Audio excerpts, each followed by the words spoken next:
Hola a todos. Como una segunda instancia, como una segunda parte, en cuanto al tema de medidas de ocurrencia, voy a hablar de la agrupación de los datos. La agrupación de los datos se refiere a la manera de cómo puedo agrupar datos a través de conjuntos, pero en estadística exploratoria solo lo voy a presentar en el caso de variables cuantitativas.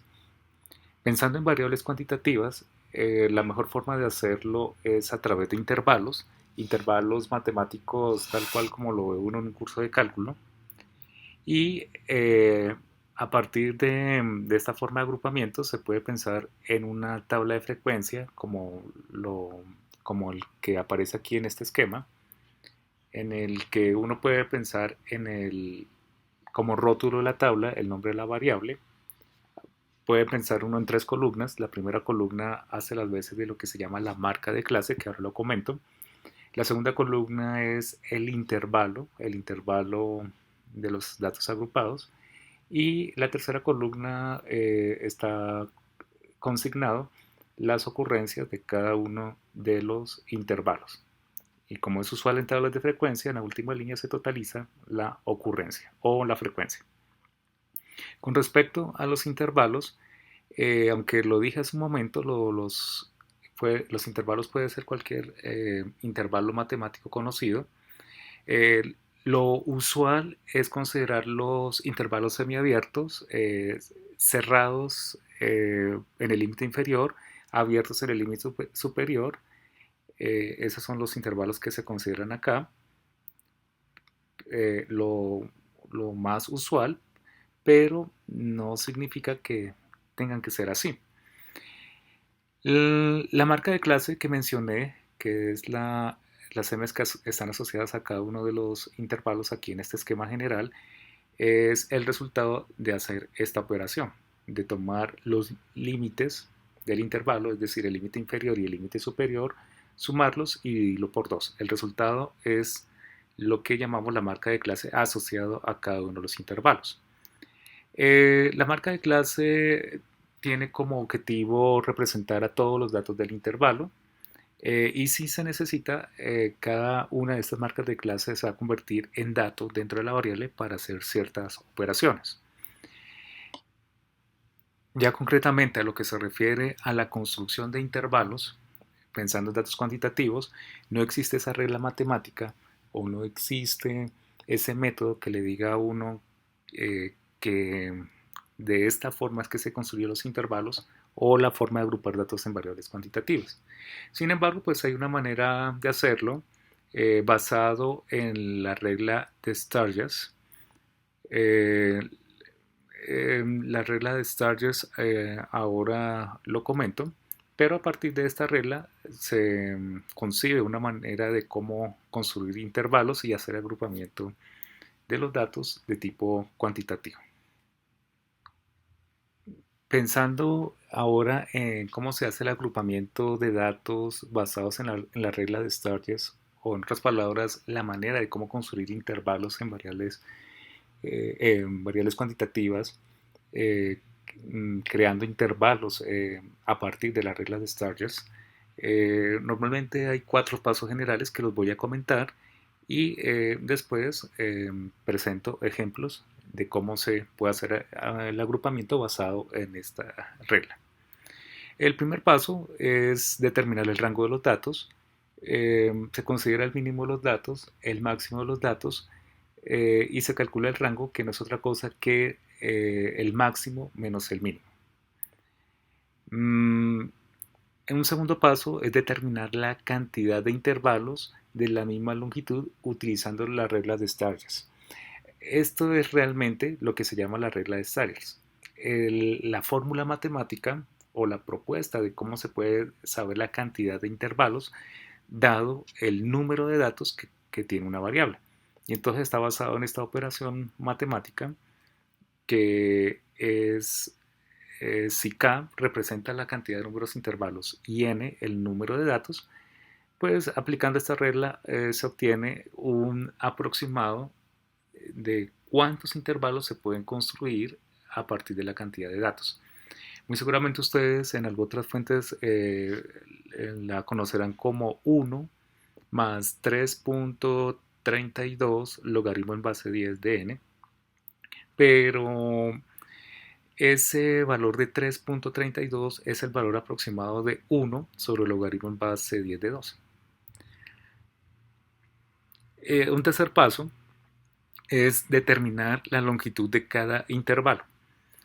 Si L es la longitud de cada intervalo, pues hacemos esta operación, esta división, que me va a determinar la longitud que va a tener cada intervalo, es decir, el rango dividido por la cantidad de intervalos que aparecen allí. Y ya como paso final es ajustar y establecer los intervalos.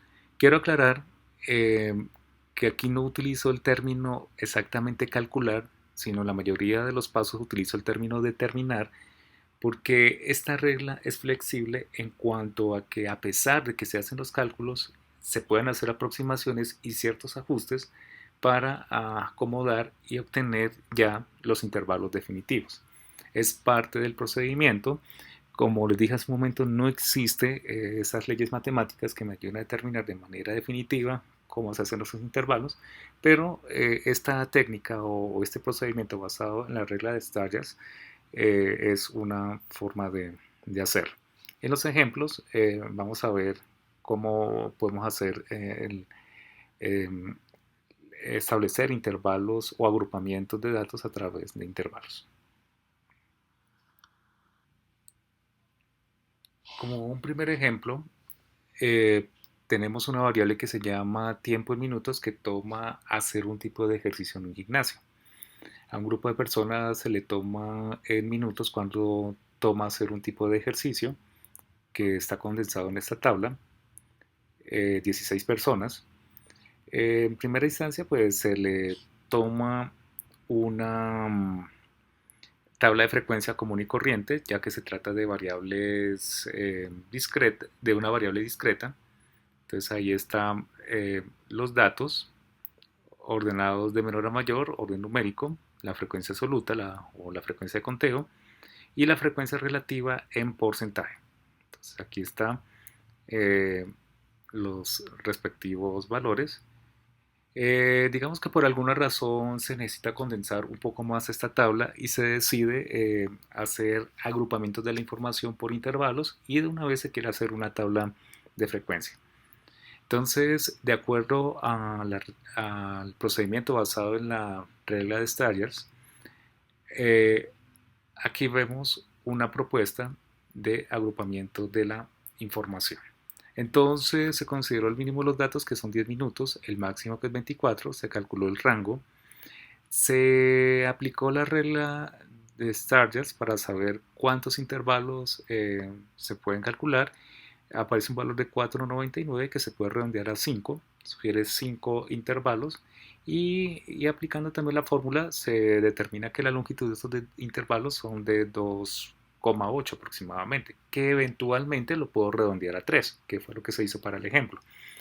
Cuando se creó los intervalos a partir del mínimo, entonces el primer intervalo va a ser con valor mínimo 10, valor máximo 13, cerrado en 10, abierto en 13. Después le sigue el intervalo cerrado en 13, abierto en 16, observen que voy 3 en 3, y así sucesivamente hasta llegar al último intervalo, que va de 22 a 25, cerrado en 22 y abierto en 25. Se hacen las cuentas en frecuencia absoluta para saber cuántos datos están dentro de los intervalos, se obtiene la frecuencia absoluta, se obtiene la frecuencia relativa, y a la izquierda la primera columna se refiere a la marca de clase, que se obtiene pues aplicando la fórmula que ya fue indicada. Entonces esta es una forma de obtener datos agrupados, esta vez basado en la regla de Stargers, pero insisto, uno tendría la libertad de cómo construir estos agrupamientos.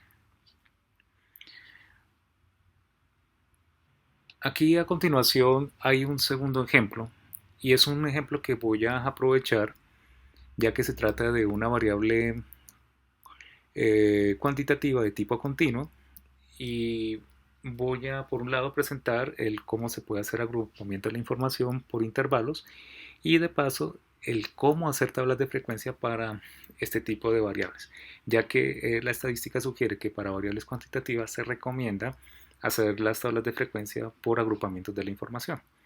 Entonces tenemos la variable medición en pH en diferentes lugares de la ladera de un río. Entonces con un instrumento se tomaron 12 lugares, 12 puntos de esa ribera, se calculó el pH, aquí están los datos obtenidos, se consideró el mínimo de los datos, 7.5, el máximo de los datos, 6.65, el rango nos da 1.15, el intervalo de este rango nos da, aplicando la regla de Sargers, 4.58 y la longitud de 0.25 aproximadamente. Haciendo aproximaciones de la cantidad de intervalos, pues se redondeó a 5 y la longitud de cada intervalo se redondeó a 0.25.